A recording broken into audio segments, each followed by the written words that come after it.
Hello viewers, আসসালামু আলাইকুম। বড় বন্ধু চলে আসলাম নতুন আরেকটি চমৎকার ভিডিও নিয়ে। আজকে হচ্ছে টোটাল কোম্পানি আপনাদেরকে 650 ওয়াটের একটা রটারি হ্যামার ড্রিল দেখানোর চেষ্টা করবো। দেখতে পাচ্ছেন এটা হচ্ছে 650 ওয়াটের একটা মেশিন, টোটাল কোম্পানি। এটার মধ্যে আপনার ওয়ান আপ বাটন ফাংশন মধ্যে আপনার হ্যামার এবং ড্রিল দুইটা অপশন ইউজ করতে পারবেন। 3টা ডেলিভারি এটার সাথেই দেওয়া আছে। এ হচ্ছে মেশিনটি 4টা ফাংশন এর মধ্যে দেওয়া আছে, দেখতে পাচ্ছেন।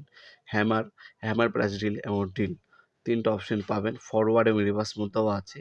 আপনার হচ্ছে গ্রাইন্ডিং মেশিন দিয়ে গ্রুপ কাটার পর যে আপনার ওয়াল চাষটা হয়, সেই কাজটা এই মেশিনটির সাহায্য করতে পারবেন। ওয়াল ড্রিলও কিন্তু মেশিনের সাহায্য করতে পারবেন। এটা হচ্ছে আপনার 24 এর একটা মেশিন। 24 এক সাইড কার্বন এটার সাথেই দেওয়া আছে। 3টা ড্রিল বিট সাথে দেওয়া আছে, দেখতে পাচ্ছেন। অফিসিয়াল ভাবে 3 বছর আপনি ওয়ারেন্টি পেয়ে যাচ্ছেন। তাছাড়া আমাদের ওয়েবসাইট আছে nopurmart.com, সেখানে গিয়ে এটার বর্তমান দাম, ডিটেইলস ভিডিও ডেমো দেখে আমাদের কাছে অর্ডার দিতে পারেন। ঢাকার মধ্যে হলে 1 থেকে 2 দিন এবং ঢাকার বাইরে হলে 1 থেকে 3 দিনের মধ্যে